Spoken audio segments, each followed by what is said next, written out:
First of all, I wanted to say Happy Easter. In a little under 2 hours, I will not be allowed to talk anymore.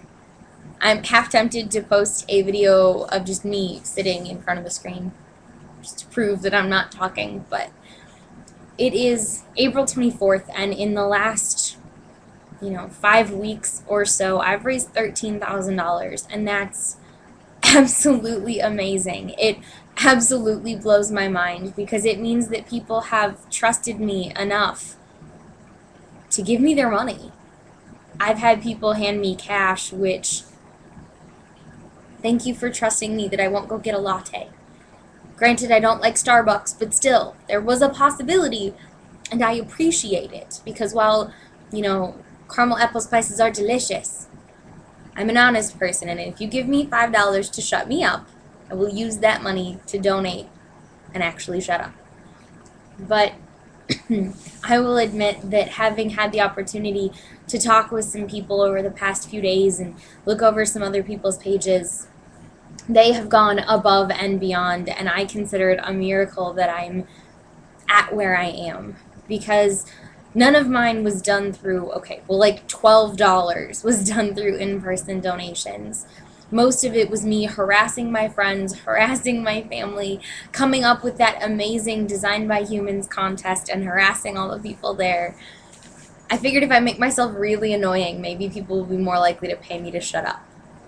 But the concept of doing, in-person door-to-door fundraising or holding events to raise cash is something that I've done for other fundraising efforts. I did last semester for the Tony Keller fundraiser here in DeKalb, but for whatever reason I kind of assumed, well, it's online fundraising, so it has to be done online.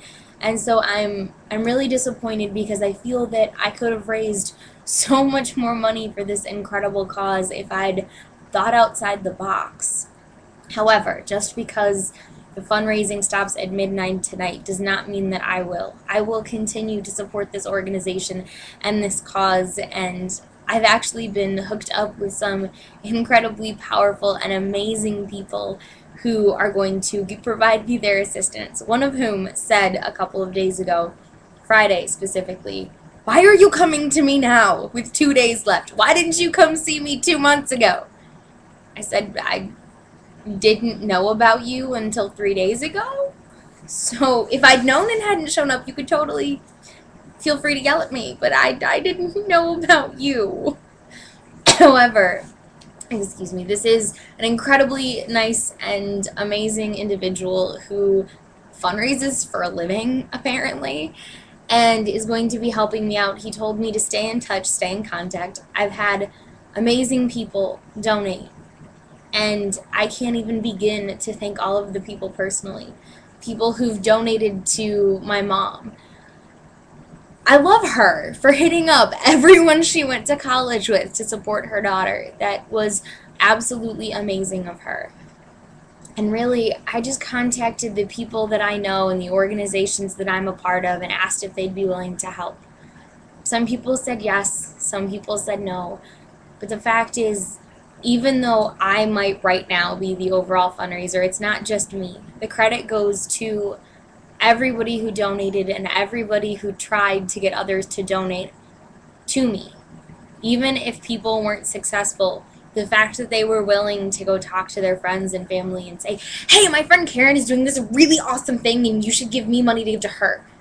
The fact that they were willing to go out there and put themselves out there like that, unless they all lied to me. But I like to believe I have honest friends. The fact that they were willing to do that is absolutely amazing. This is a great cause, and it's one that I'm incredibly passionate about. I did a lot of footwork on this. I traipsed around campus in heels, for goodness sake, having appointments and meetings and talking to people, asking them to donate, asking them if they knew people who'd be interested in donating, ways that I could do this.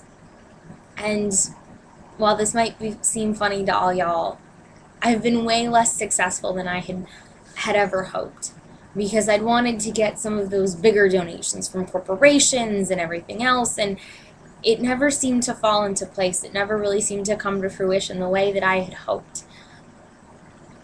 But the fact is, I've raised so much money for such a good cause, and I thank you. I thank each and every one of you who've taken the time to come to this page, and everybody who's taken the time to donate. And within the next 12 hours, we're going to know who the amazing winner of 10 rare DBH shirts is. I mean, I kind of want to win because I love me some DBH, but even though I've donated some of my own money, it's not fair for me to be entered into the contest. And people might say, well, it's not fair, you donated your own money to, put you where you are. Number one, I did not donate $13,000. I don't have $13,000. I don't think I've ever had $13,000.